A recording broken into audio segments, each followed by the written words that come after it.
Welcome back to 7th Grade Mustache. On today's episode, we'll be speaking about ultramagnetic. Many years ago, I read a book called Nothing in This Book is True, but It's the Way Things Are by Bob Frizzell.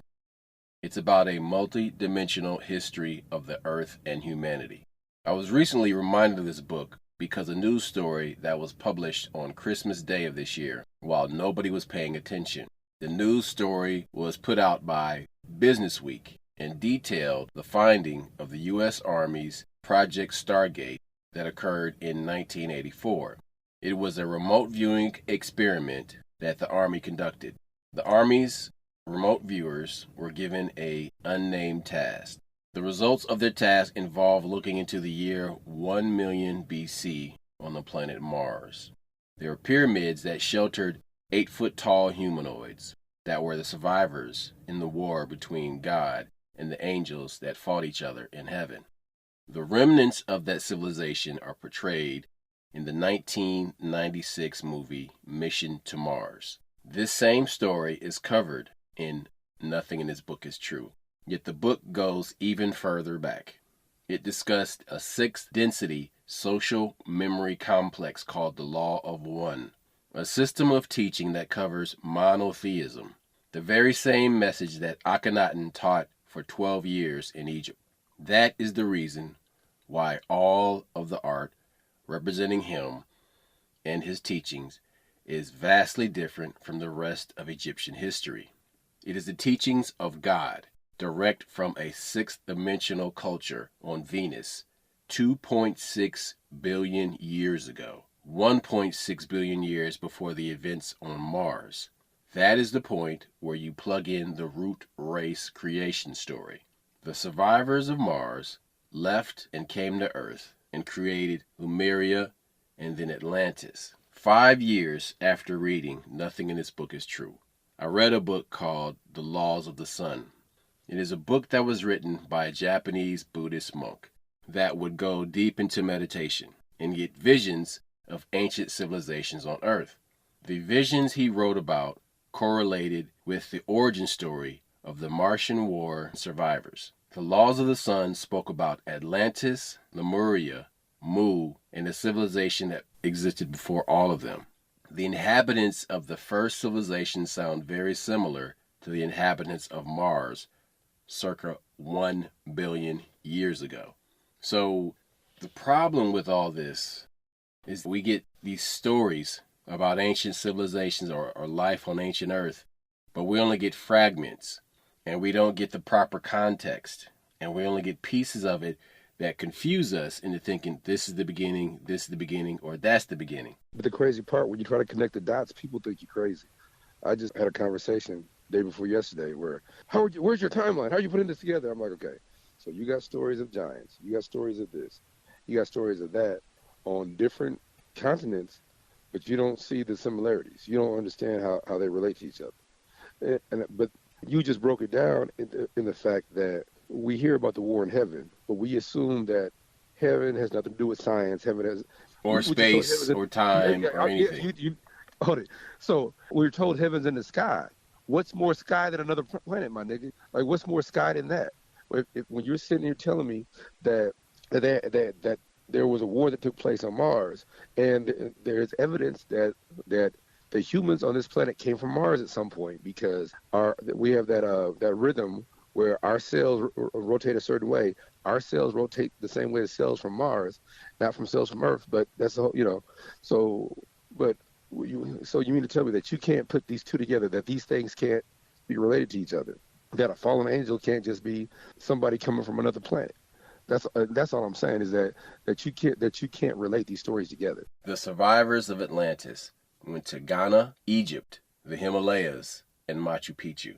The sinking of Atlantis is directly correlated to a massive pole shift, or those magnetic fields generated by the Earth's pole shifting directions erase the memory of this high technology and how to use it. But it wiped the Earth clean of this shit too. There went the knowledge of pyramid building, free energy, and anti-gravity technology. The Nephilim gave small bits of that knowledge back to mankind, who at the time was using fire for heat and fighting with stone tools and primitive weapons, because the knowledge had been lost because the magnetic fields had shifted. People do not take this into account because they're taught that life only exists in the matter world, and what happens in the invisible world has no effect on the matter world. So when these Nephilim gave some of this information back to mankind, it was to use them as pawns. The civilization Sumeria was founded. Zecharia Sitchin believes the Sumerian civilization influenced Egypt, but Egypt existed far before Sumeria, without Nephilim influence. A secret society called the Tat Brotherhood, T-A-T, the Tat Brotherhood, arrived in Egypt as Atlantean refugees and began to pass along Atlantean science before mass consciousness was wiped with the magnetic pole shift. This coincides with the precession of the equinoxes. The solar system was moving away from the center of our Milky Way galaxy on this 26,000-year cycle. Moving away from the center caused a major dip in consciousness. Again, the invisible world affecting the matter world. Everybody is looking for physical causes to these effects. Now, this major dip in consciousness caused everyone to go to sleep on an intellectual and psychological level. We are now passing the halfway point, moving back towards waking up again as we get closer to the center of the Milky Way galaxy again. So understand that when people talk about Göbekli Tepe is 12,000 years old, that's 12,000 years away from the galactic center. See, these things are happening like either on the way to the center or moving away from the center. And so they were moving away from the center, and they wanted to build these things because they knew that time was going to be up soon, and they needed to erect these monoliths to show humanity we did have high civilization before. But the problem is that the consciousness of people that existed, that were the wiped mind, the mind that was wiped, they use scarcity to control the people who are asleep. So there are those who know just a little bit about what happened before, and they've been trying very hard to cover all this shit up. Because with this scarcity, it allows you to control everything by making everybody think, oh, this is it, this is the last of it, is on a little bit. These resources are limited. You have to rely on these primitive resources to heat your home and to grow your food with these fertilizers that are made from petroleum. These are all based on a mentality of people who thrive on scarcity. Because 16,000, 20,000 years ago, when we were closer to the center of the galaxy, the level of consciousness was much higher, closer to Christ consciousness. You didn't need fire to heat your home. You used energy, free energy, to heat your home. So we're now going back towards this galactic center again and moving on this 26,000 year cycle. You can look at the earliest Egyptian dynasties and compare them to the later dynasties. There's a huge drop-off in achievement because the Tat Brotherhood would continue to pass on Atlantean wisdom, but the Egyptians could not retain the information because of the dark energy gravitational pull away from the galactic center. People always talk about dark matter and dark energy, and they don't know what it is really. They know, but they don't want to tell you that this is the force that's moving our solar system through the galaxy. It's the power that turns the Ferris wheel. So, this book, nothing in this book is true. It discusses the right eye of Horus and the left eye of Horus. These principles were taught in the Akhenaten mystery school. The symbol for his mystery school is the right eye of Horus. The right eye of Horus is controlled by the left brain, the hemisphere of the brain that controls logic and reason. The school hieroglyphs are only found in the underground city beneath the pyramid. You must realize that the Egyptians constructed temples to resemble the human body. You will find this in the book by the researcher R.A. Schwaller de Lubix in his book, The Temple in Man. And in that book, he cites many examples of how Egyptian temples are diagrams of the human body. Yeah, everything, even the days of the week, are based on the 7 orifices of the body. The Egyptians were very in tune with the natural world, which, nowadays is a big thing. These past societies, that was legit. There was a legit part of them where you had to be in harmony. You hear Native Americans talk about harmony. Well, that's how the Egyptians were. So everything, not saying they everything, but many of the things they did was based on the physical world and how it related to the human body. The 48 chromosomes that comprise Christ consciousness are on the upper left wall of the temple in a hallway leading to the Hall of Records underneath the pyramid, representing the left brain. Remember, the left brain is logic and reason. It is the logical side of how everything was created by spirit and nothing. The spirit needs nothing to create the universe. In the first 3 verses of Genesis, it says, "In the beginning, God created the heaven and the earth was without form and void. Darkness was upon the face of the deep.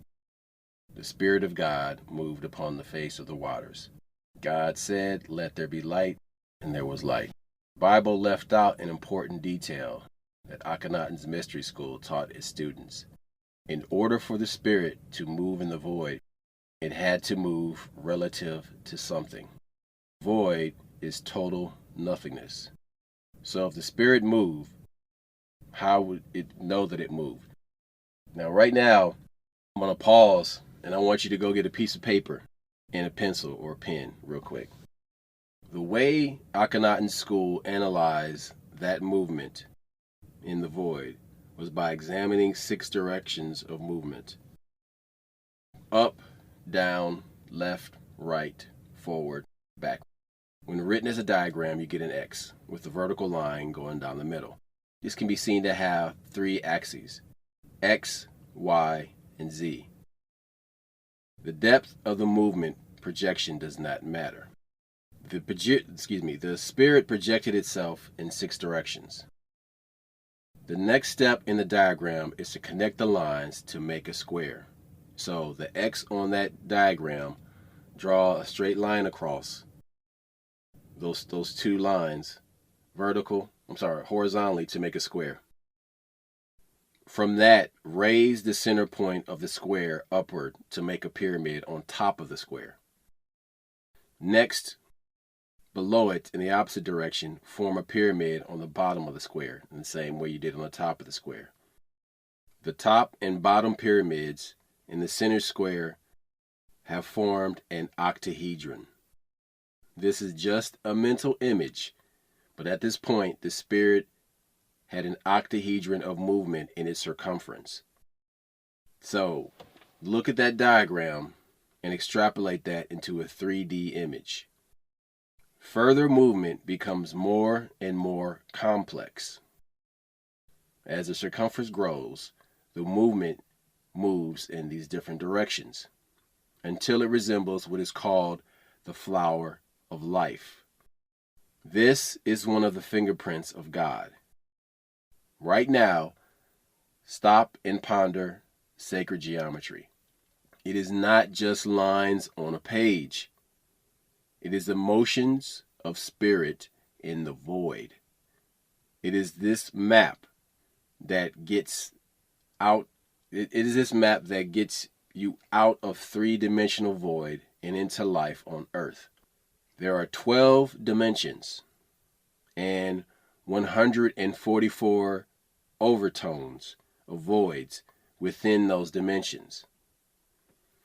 The first thing mentioned in the first verses of Genesis is the metaphysical connection of form to language. This all occurred during the first 7 days of creation. So imagine that. Imagine an atom, a molecule of life that moves in X, and then it moves forwards and backwards, up and down, and it's doing this in 3D. and it's growing, and it becomes a cube, and then it becomes a pyramid, and then it becomes an octahedron, and then from an octahedron it becomes a tetrahedron. A tetrahedron is what you call a Merkabah. It's two pyramids superimposed three-dimensionally, one pointing up, one pointing down on top of each other. And that continues to spin and turn and grow until it becomes the flower of life. You can see this fingerprint of God all throughout all living things in creation. So when you see people talking about sacred geometry, they see it as lines on paper. They don't see it as consciousness forming. It's part of the reason why people who study plasma will say that the longer that plasma is existing, it becomes more and more complex. It starts to grow in consciousness, because that's the foundation of energy moving from one dimension to the next until you get beyond the third dimension to the fourth dimension. So this right here is something you can spend hours and hours on, because it's a fundamental geometric representation of the creation of life. The Bible, the first verses of the Bible, speak of sacred geometry. And unless you are taught to see that, you will go your whole life and not understand that at all. That shit is wild, dude. That shit is wild. The fact that that is out there, that has been there for the longest time, and nobody said like, hey, did y'all know that this shit is in the Bible? What it is that when you read the Bible, you don't look at it as blank verse or poetry or whatever. You look at it as what's on the page is what's going on. First things first. You heard me say you can't read the Bible without prayer. Without prayer, it's just a history book. But if you take it verbatim and not realize that they're giving you something deeper, you go around an eye for eye shit, cutting out people's eyes and cutting off fingers and shit, not realizing it's about balance. Okay, but check this out. That first part of the Bible was written for savage people. Now, I just sat here and I told all of you about how these people that came to earth with higher understanding of Christ consciousness, they could heat their homes with free energy. These people were not people that were living on some eye for an eye type of shit. They didn't have to do that because they weren't animalistic people. So that Bible is for people that existed after the pole shifted and after the memory wipe. The CIA got that book. What is it? Called the Atom. I want to say Consequence, but not that. But it basically talks about how these pole shifts come every 6,000 to 12,000 years, and how society resets, and they're aware of this. And so that's why you're finding all this Göbekli Tepe, or check it out. They really don't be digging for other pyramids in Egypt, because based on what we know about pyramids, how come they won't talk about all the ones in China? How come they won't talk about all the ones in the Sahara?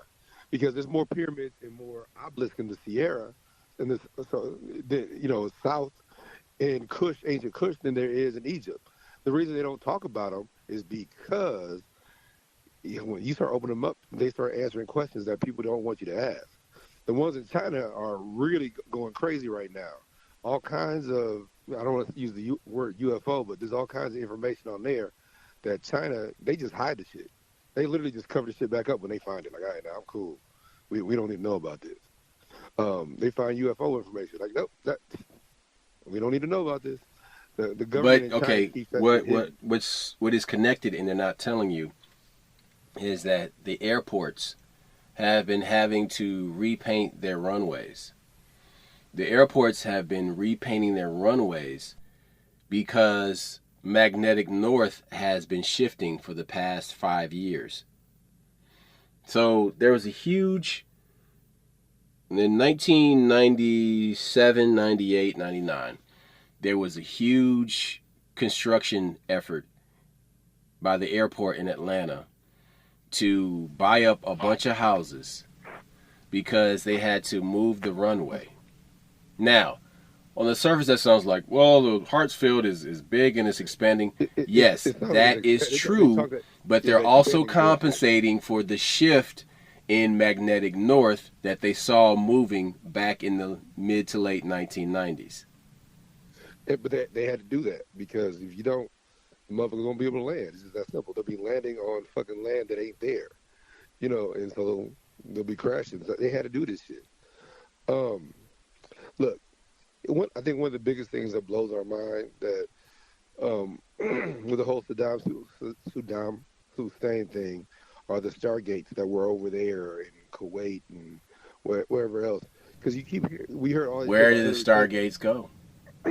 Where did they lead to? What did these gates lead to?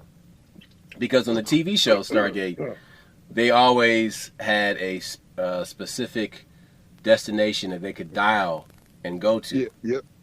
Look, the TV show, the movie, they were similar, but when the movie came out, me and you was talking like, how come they go to Stargate? No, I was mad that they fucking stole my idea about the fucking spaceship landing on top of the fucking pyramid.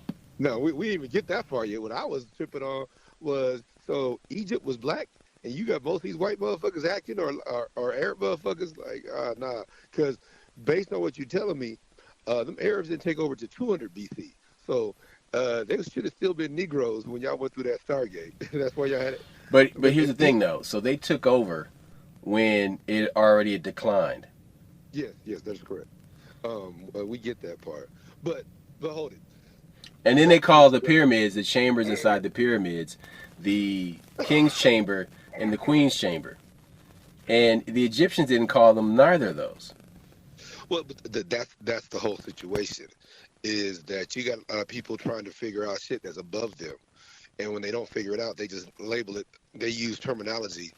Like, for instance, one of the things that came up in our research when they were talking about the Stargate, apparently the handler, CIA guy, tells this guy who's at that rocket propulsion center, do this remote viewing on what's in my lapel, and then his instructions are to go back 1 million BC. But I'm like, well, 1 million BC, that's Earth time. What time would that be on Mars? Or did they tell time the same way? Or does it not matter? It's just that's just your focal point for what you were looking for. That was to give you something to pinpoint on and go look at. But either way, back to you said two things. Where did the Stargates go? So that's a twofold question. Are you talking about where do they lead to when you pass through them, or are you talking about where do they physically go? Where do they lead to? Because these gates were going to Mars and Venus and other places, because that's where these people came from. But at some point, the Nephilim got involved with humanity. The Nephilim got involved with humanity and began tampering and giving human beings these crumbs of information that existed in Atlantis. Look, the whole problem with the situation, like they do TV shows now where they give you a little bit of knowledge, but Agents of S.H.I.E.L.D. started out great, second, third season got bullshitty, but they were passing through a Stargate. It was a hole in this motherfucking like castle, whatever they passed through, and it would send them to Mars, and they had expeditions on that motherfucker. But the thing is, we've heard that story in our travels where they were talking about they had agents that would go to Mars and work and come back. You also had a guy named Andrew Bashago that was on Art Bell's final radio show. It was called Midnight in the Desert. And shout out to Art Bell. R.I.P. Art Bell. So Art Bell had this show called Midnight in the Desert. And one of the first guests that he had in the first couple of months was a guy named Andrew Bashago. Andrew Bashago was part of this program where they could send people through this time tunnel. It was it was like a Stargate, like the TV show, where they would turn this on. It was called the chronovisor. And the first people that had this in modern times was the Vatican. Oh, yep. Imagine that. The Vatican we talked about that. Stolen technology or ancient technology. Wow, wow. Where they can peep through the veil of time and see information and see events as they But not only could they see through time, they could then step into time. So the Vatican used the chronovisor as a mirror to see back to the crucifixion of Christ. And so they would also look at other points in time. And then they partner with the United States military and military contractors, who then the United States military passed this off to so that they could get the responsibility or liability off themselves and put it onto somebody else. So Andrew Basiago's father worked for this military contractor, and then Andrew Basiago and his father went back to see Abraham Lincoln at the Gettysburg Address. But he also recalled, as a young boy, meeting a guy named Barry Soetoro. And this Barry Soetoro was a young black guy that was raised in Indonesia. And he remembered having a conversation with a 20-year-old Barry Soetoro, who was very confident and told him that one day he would be the president of the United States. So this Barry Soetoro did become president of the United States when he changed his name to Barack Obama. Look, zip back to what you were saying about the Vatican when they turned over the chronovisor to the U.S. military or the U.S. Government. I don't know if they did it because they didn't want the responsibility, or how do you know they just didn't find out the information that they wanted? Like they it's did. Kind of like no. But that's my point. Is that hey, we got our use, nigga. You could have it now. We cool. We got what we needed. The biggest thing that we always talk about. We talk about this about once a year on the podcast. A lot of that knowledge at the Library of Alexandria went to the Vatican. Just like when old boy broke it down, he said Rome never went anywhere. Rome never declined. It became a religion.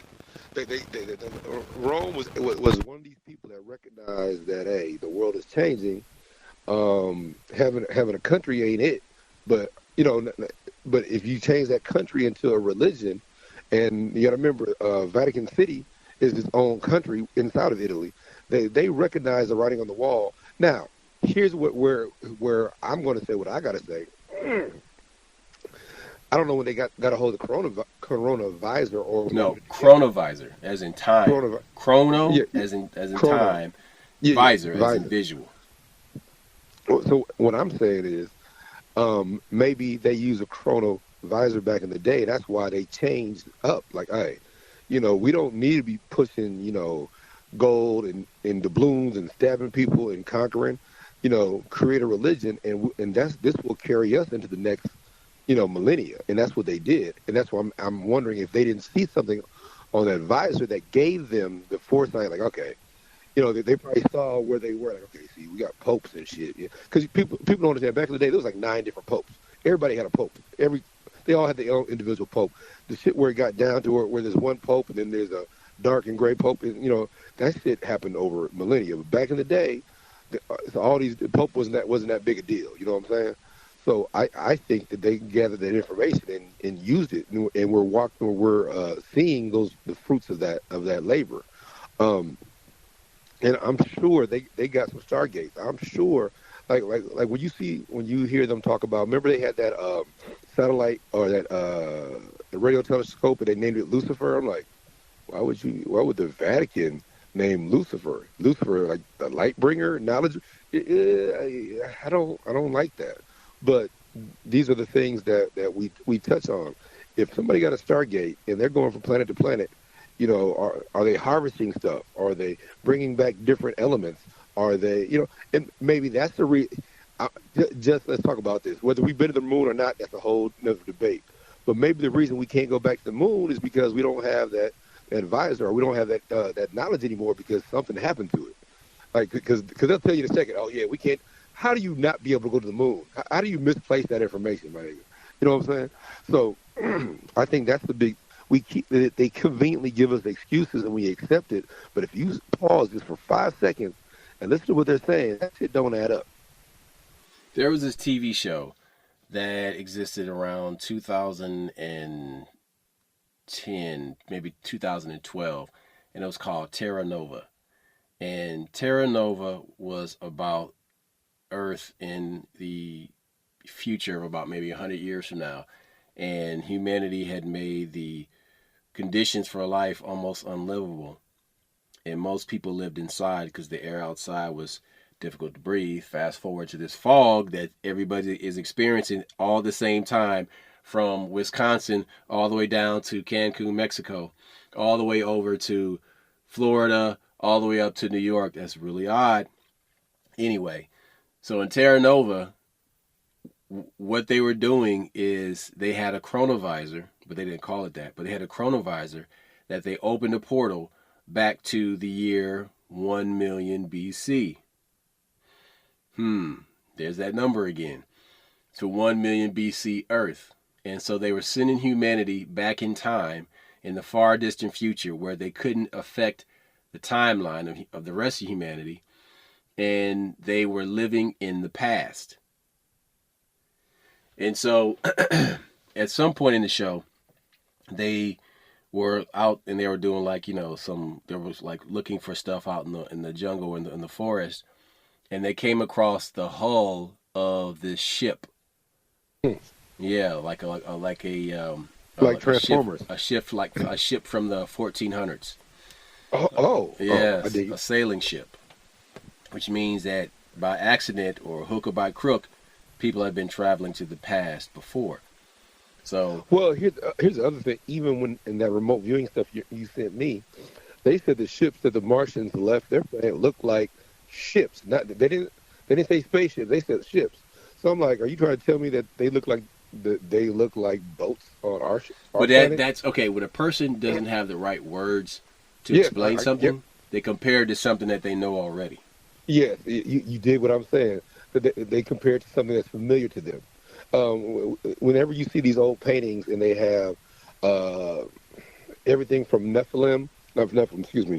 cherubim or spaceships or something going on, or they have beams of light being shot down from something, or even remember we had discussed in a past podcast the airships that flew over North America.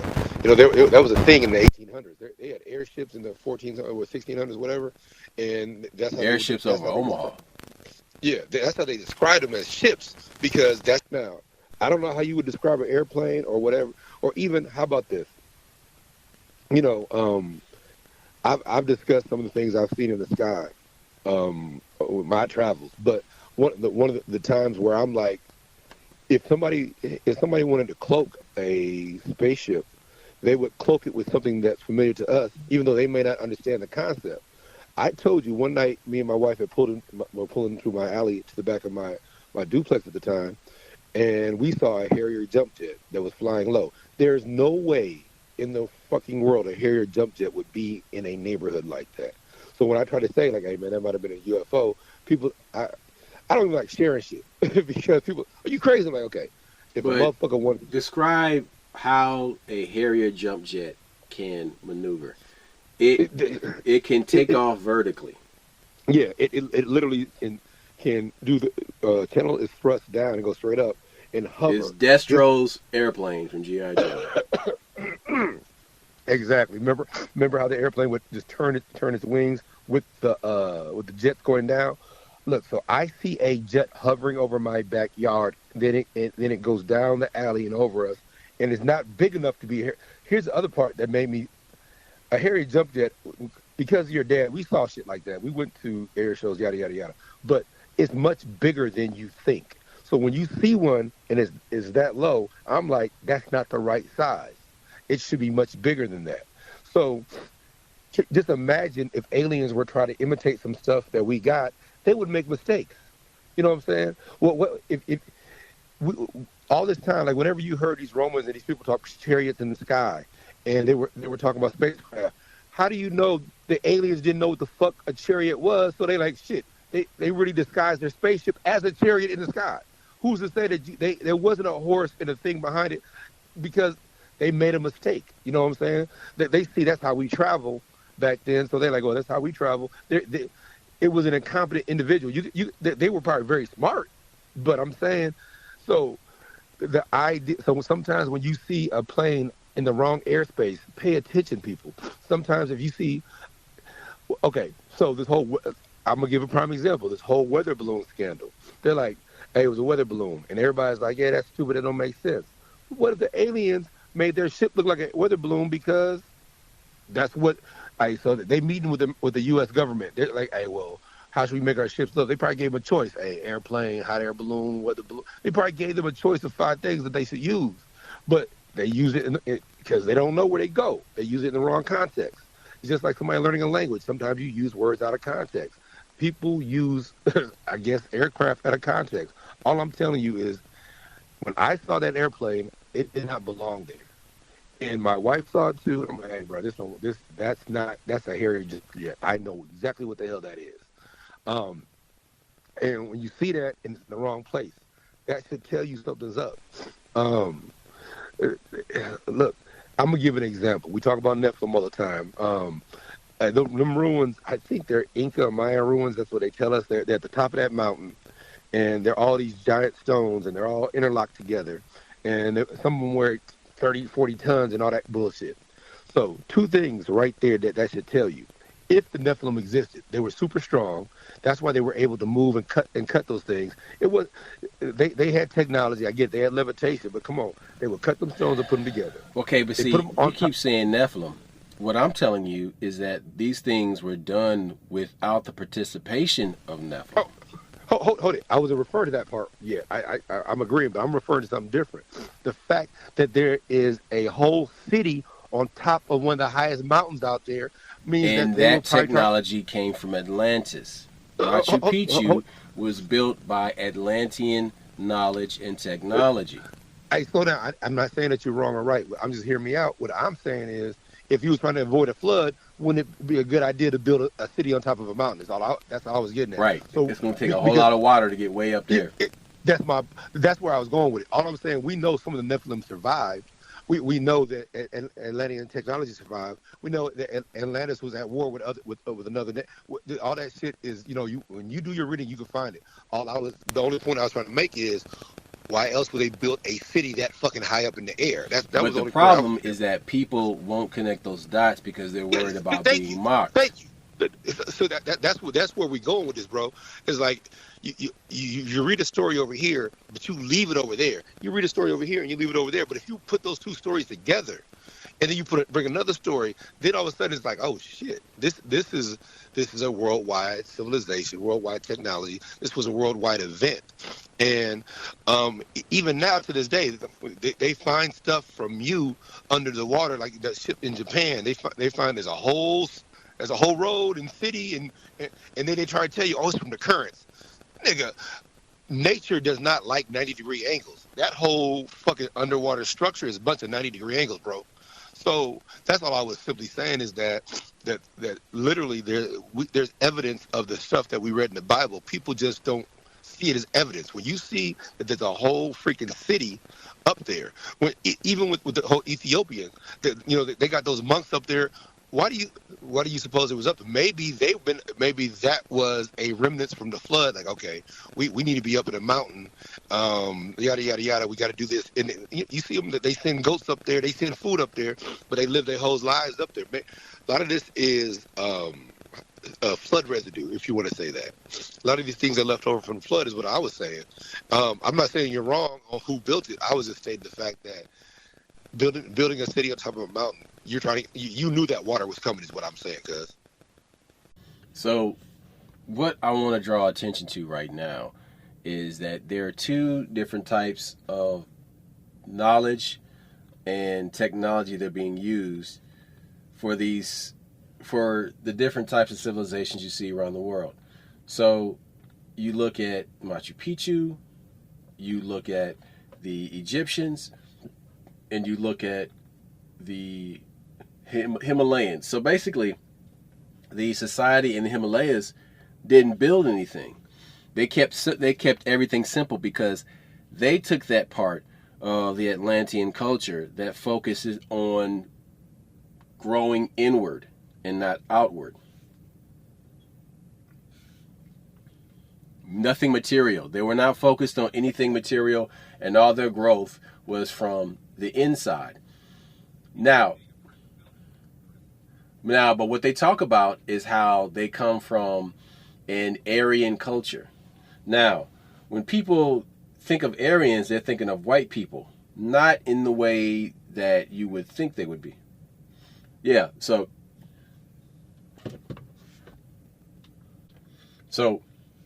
as I was saying, when you look at the difference in these civilizations, you have the Machu Picchu, you have the Egyptians, you have all these other ones that are high civilizations, and they can't figure out. Whenever there's something they're talking about, they can't figure out how it was made. It wasn't made by people in a post-pole shift consciousness. This is made pre-pole shift consciousness. So one thing to understand is that when people want to talk about the Bible and all this shit going on in the Middle East, I'm like, all right, that's cool. Those are post-pole shift people. And that's why I keep telling y'all over and over. I'm like, those aren't my people, man. Like, I don't come from that. You know what I'm saying? Like, I keep telling these people this shit over and over. I was like, yeah, that's a cool story, but I don't feel like that's my story. And so Jesus comes back and he's like, I'm here to flush the toilet and correct all this shit y'all been doing. Raise the level of consciousness, because it had dipped to its lowest point. It had dipped to its lowest point because at that point, the humans were the furthest away from the galactic center. And that's when you had the Bronze Age. And that's when you had these people who were living completely savage lives. So because of that, Christ came to raise that back up. So people go on and on about the Bible, this, that, and the third. What I see when I read that Bible, it sounds like the humans were this genetic experiment, or those humans, let me correct this. Those humans were a genetic experiment by a higher intelligence, and they created these humans for a specific purpose to do certain things. I get that. But it also talks about people outside the garden. And I'm like, let's talk about them. Let's talk about the people outside the garden. Who was alive back then living outside the garden? Africans. So, hold on. So this is my thing. So I'm like, all right, I'm cool with all the Bible stuff. I'm cool. I recognize God. You know, I know God is real. I recognize Jesus. I know Jesus is real. I'm not disputing any of that. All I'm saying is these people and their intertribal fighting and their interbreeding and the incest and all this nonsense. Listen, man, like that's cool, but none of that strikes a chord with me. None of that resonates with me. Hold it. Even when they talk about Noah and that one son went to all those cities built with that angel technology, there were cities when the arcs stopped and they got out. There were cities that had information and that fallen angel technology sitting there, empty. So that tells you that there were other people outside the garden. I'm not saying this because I'm a Muslim, I'm a Buddhist, or anything. No, I'm saying this because I'm an intelligent human being. Because I'm a spiritual, multidimensional being. And there's something in my spirit that is saying, all right, that's cool, but there's more to the story. And that's why I was led to books like these and the Laws of the Sun. Listen, there is no accident that I'm sitting here talking with you about these books and talking about these subject matters, about things that now it's coming out that on Christmas Day, they just dropped this news story. Why would an intelligence agency put this story out? Because Mockingbird, y'all, listen, you know they control the mainstream media. And this came out through mainstream media, MSM. So why would they put this out unless there was maybe another pole shift coming, or they want to tell people about this so that they can say they put it out there? Because here's the thing about these people that control the world.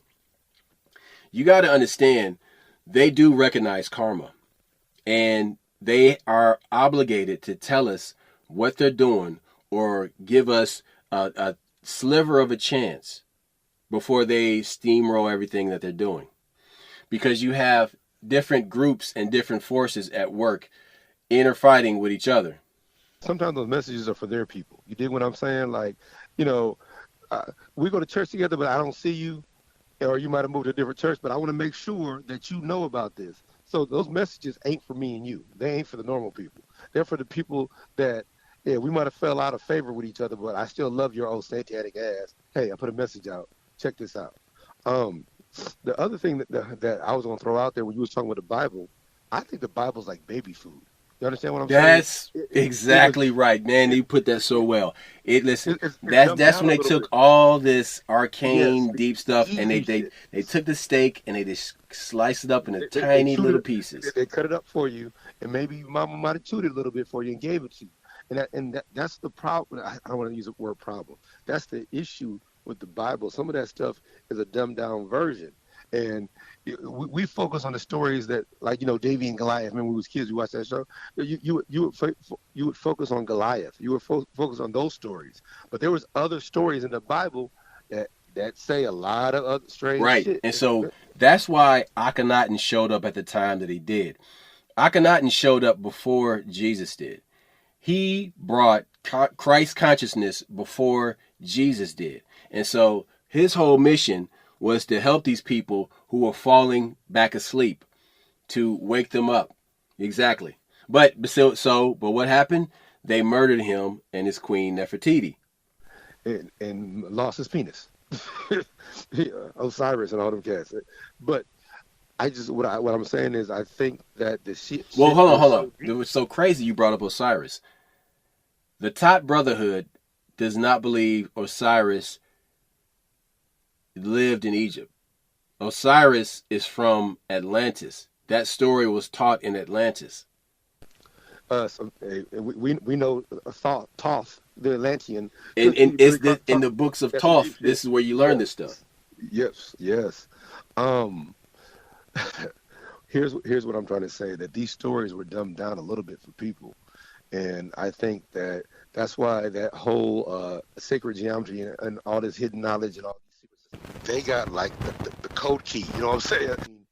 When they hear, when you're with a Mason or somebody and they hear certain things, they hear a whole different conversation than what you hear. The other thing that I was going to bring up was, I just think it's crazy that whenever they find a new book in the Bible, I was talking to the home Greg's son. I said, whenever they find a new book in the Bible, it always comes from Ethiopia. That's another book, is the Keber Nagas, which we've talked about on past podcasts. That is the Book of Kings for Ethiopia. When you read that, it's gonna fuck with you. So there's other literature out there. Why? Why do you think? Why did you have that response to it?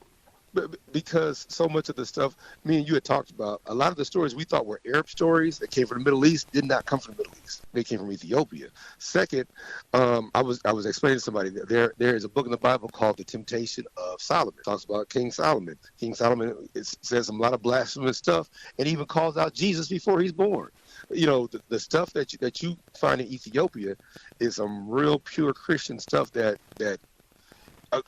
as a Christian, when bad things happen, sometimes you question, you know, why did this happen, or how did we get here, or you think that everybody in the Bible's perfect and they never went through shit, and then you find out Solomon, like, yeah, we know about. Oh, he was a real piece of shit, man.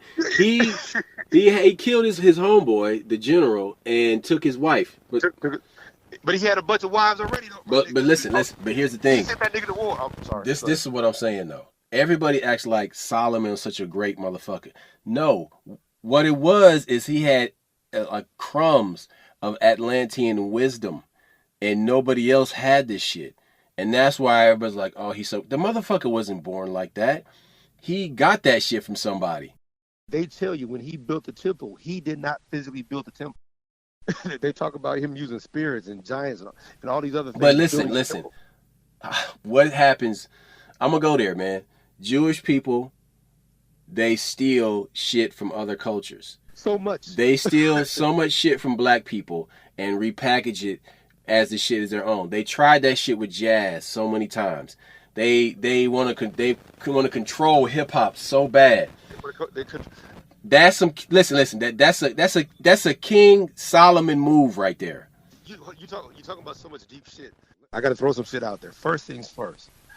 We discussed it on the podcast. I got to be careful what I say because I don't want to be called anti-whatever and get our shit taken down. But when you hear the word with an ish on the end, ish means like. That's all I'm trying to tell you. So when you hear that word and the suffix is ish, right, that should tell you. Listen, man, that's cool. That's cool. You can go ish or you can go you. It doesn't matter. You still dealing with pole shift people. No. Hold on. You're getting deep on them, motherfucker. What I was saying is that their culture is a culture of stealing and appropriating things and making it look like it's middle management. But now, here's something else. This is just for me and you, and this is for whatever hip hop heads. Think about all the rap albums when we in 1988 through 1991. Every fucking body had a rap album, and I'm not talking in a bad way. I'm talking about what they did in New York is they made rap an industry, and they gave everybody a contract, and they fucked them all over. But you got Black Sheep, Poor Righteous Teacher. You could literally name 100. MC Treble. You could name fucking.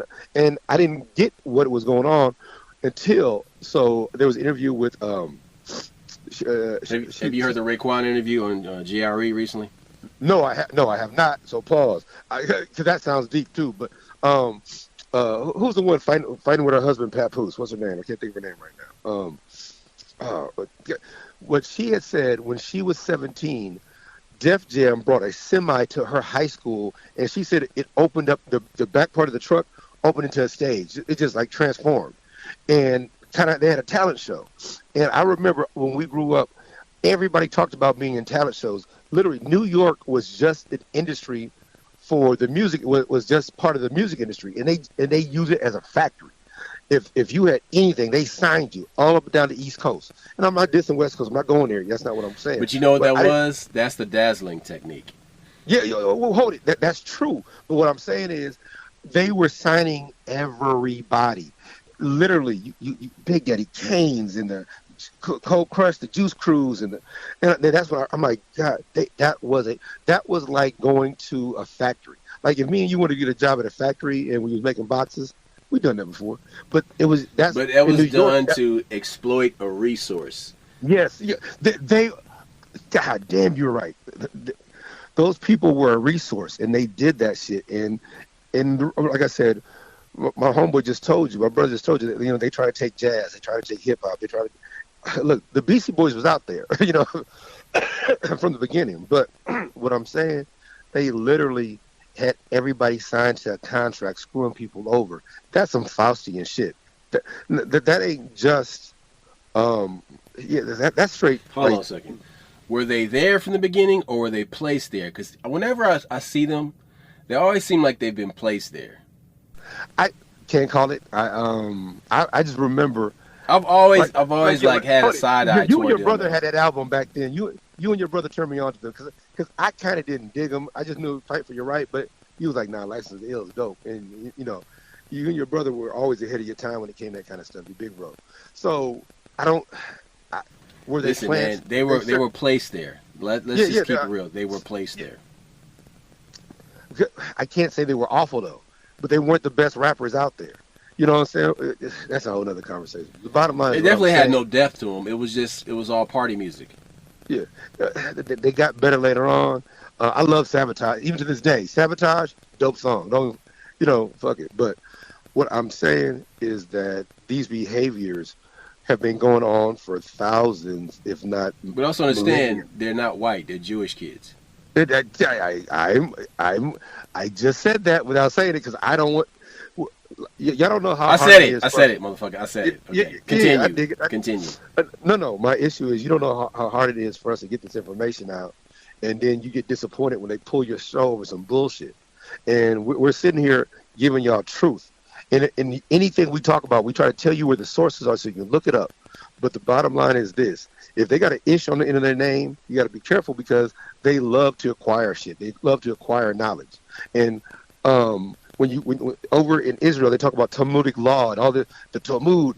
That is high some level straight up Luciferian shit. skullduggery, And you Baal don't realize it worshiping, post pole because shift because the people. way they present it, and like, oh, you can't say nothing to me. So that's why it's so important that you realize I got the that gold. I got all the gold. I'm gonna store the gold for you. I'm gonna they, they, charge they you. keep they keep these stories compartmentalized so you don't get what's going on. If I'm a Muslim, I got some good shit over here, but I'm not talking to the Christian. If I'm a Christian, I ain't talking to the Hindi motherfucker. I ain't talking to him, and not That's realizing that. also because the Muslims stole a lot of shit too. Well, no, hold it. Not only they still shit. When KRS-One told y'all, he said those Arab motherfuckers wrote everything down. He's talking about the history of the Greeks and the Romans. They acquired that knowledge and they applied it to them. So when they came through raiding them areas, they was like, oh no, shit. The Holy Wars, they took that information and said it was theirs. Like they had something to do with that, even though they were off someplace else. But the point I'm making, the other thing that when I say white folks, we're talking about the king and the royal family. You saw we talked about this in India. India is named for the Indus River. Where's the Indus River at, Roscoe? Oh, Pakistan. that's not even in India. It's in Pakistan. But that tells you Pakistan and India is one fucking country. They split Pakistan from India, and they sit here and make these motherfuckers fight each other. It's the same god country. But the point I'm making is this is how you hide knowledge from people. This is how you keep motherfuckers arguing and fighting. This is how white folks and poor black folks fight each other. Poor white folks and black folks fight each other, even though there's rich motherfuckers over them just laughing and going out of town and not getting whatever we have to get. So that's why it's so important that when we talk about stargates, when we talk about these different technologies, when we talk about all this fallen angel technology, when we talk about post pole shift or post flood information, it would free us right now if we had all the information. We wouldn't be beholden. We probably wouldn't even care about. I think the biggest thing was you hear that they had mining and they were mining gold. Shit, man, niggas been wearing gold since the beginning. That ain't no thing to us. And the other thing that Roscoe said that was real deep, he talks about what was going on in Africa at this time. So one of the things that's always been on my mind was the spears. We talked about this. When you were from West Africa, they had a particular type of spear that was copper, gold, silver, nickel, and all this. And we also learned that these Nephilim motherfuckers don't like copper. So how you know that's how they cleaned out West Africa was they was stabbing them big motherfuckers with them special spears, and that's why they carried them everywhere. They carried them as a symbol, but they also carried them as, hey, if one of y'all motherfuckers too big, I got something for your ass. So people don't see that. People don't look at all the things that are out there, and you think that this was some kind of joke. No, they had them spears for a specific reason. It wasn't for hunting. It wasn't for this. It was for if I run into one of these fallen motherfuckers and they eating people like they say they do, I got something for their ass.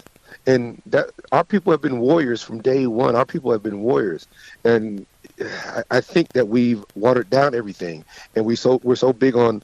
I don't want to use the word education, wisdom, knowledge. We're big on acquiring knowledge that doesn't apply and doesn't help us. But who does that sound like? That's Lucifer, the light bringer. He's all about that knowledge.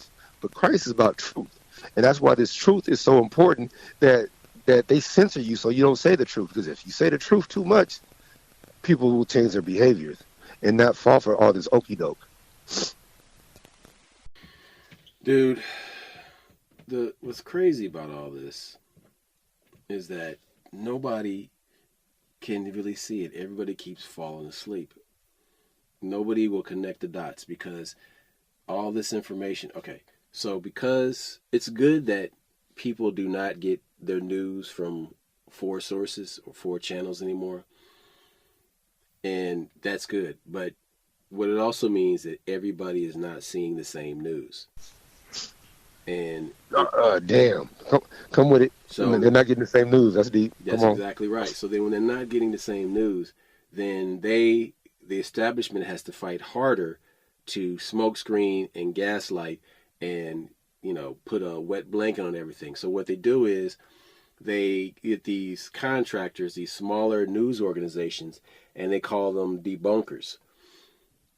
Then so you look up something, and they'll use their CIA-run Google to put a sub-context into every search that you get when it's anything controversial.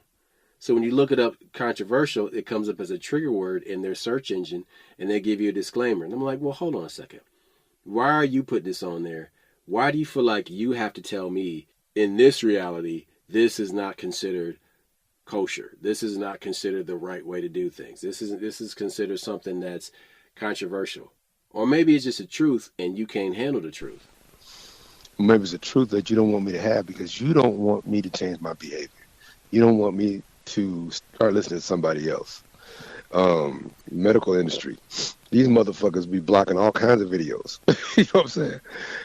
They don't want you using ginger for anti-inflammation. They want you to use ibuprofen. The side effects are worse than the medicine and the illness now. So it's something else that me and you always talk about. I be telling folks, don't be afraid to watch the news on the BBC. Now, I'm sure the CIA does plant some stories over there. But there's a lot of news about America that comes out over there, and then we get it like 3 weeks later, and it's a smidget. It's like but look, you had this guy run over a bunch of people on New Year's in New Orleans, shot some cops, killed them. But then you had this guy drive from Colorado all the way to Las Vegas from the Trump Tower and allegedly shoot himself in the head. And they're like, hey, the DNA, how do you burn up a body but his ID survived? Then they do a DNA check on the guy. His DNA does not match his children. And everybody tells you, if you want to blow, you got people telling, this guy was a Green Beret for like 17 years. They were like, this motherfucker, if he was going to blow something up, that building wouldn't be there. Now, what's the most important thing, people don't listen, that Cybertruck drives itself. They shot that body, probably burned it up someplace else, threw it in there, and let it drive to the Trump Tower. But ain't nobody listening to the most obvious shit. Oh, yeah, that's right. Automatic driver. So, yes. So there was already a corpse that was in there. Or yeah, there wasn't even, there might have been a John Doe in there that they had, and then they created this guy. He got shot in the head with a Desert Eagle. There's no head left. Right. 50 cal. Yeah. Right, exactly. So then there's no, how do you identify the dental records? You know what I'm saying? And so what they did was you create a person from scratch. Look, here's what I'm saying is that sometimes when we start listening to these newscasts, because, I mean, say it. When's the last time you heard of an Army Ranger that was not conservative? You know what I'm saying? I mean, it's pretty rare to come across like a active military operator. His family said he was a super soldier. His people just, he's like, nah, that if he wanted to do something bad. Now here's the crazy part. The guy in New Orleans, also keep in mind that these are probably crisis actors. And why are they throwing all this at the same time? Like, why is this like crazy ass Lollapalooza of conspiracy shit happening all at once right before an inauguration? I gotta have this conversation with you. So listen to what I gotta say. There's two things that's curious. Is both of them rented the cars from Turo, from the same organization. Is that did they know each other? Was this planned? Don't know. But talking to my wife, she said, man, people used to shoot up and run people over. I don't want to say all the time, but that shit happened on New Year's a lot down in New Orleans. No. You totally missing the obvious. No. Turo is one letter away from Toro, which is a bull. The bull is Saturnian. Wow. That's ball worship. Oh, hold it. I'm slow down. I'm not done yet. Another thing that happened recently is that woman got burnt up on the subway, and they took the dude. I remember being a kid in New York. People got burnt up on the subway all the time. So what's happening is things that were local news are now making national news, but they're making national news on purpose. And so All I'm trying to say is, To get don't people watch. to watch the news that they wouldn't watch. Well, hold it. Not just that, but be careful when you watch news. Sometimes you suspend your belief system, and what I'm saying that is, When you're else do you do so that? You do that when you're watching a movie, entertainment, yes, when you're reading a yes, work of yes, fiction. yes. And the reason I'm saying that is because you turn off certain things in your mind. You didn't think until I said something. Most people didn't think about that truck driving itself with somebody else in it. Yeah. And there were no shots on the house. People are like, man, if you shot that truck because it's a Tesla truck, the bullet ain't gonna go through the motherfucker right away. You can shoot it 5 times, it'll finally get through. So there's no bullets or holes on the outside. So this is a true be darn mystery. But all I'm trying to tell you is that truck could have drove itself to that place. This guy, like you said, probably conservative. There's something else going on here. He's probably alive someplace else. The shit ain't matching up. Exactly. That's all. I'm just trying to say you got to be careful when you're dealing with some pole shift people. Look, you got 2 books you can read that give you more information about these things we've been talking about. Is the Nothing in This Book is True by Bob Frizell, and the second book is Laws of the Sun by Ryoho Okawa. All right, look, that's all I got. We out. Peace. Holla back.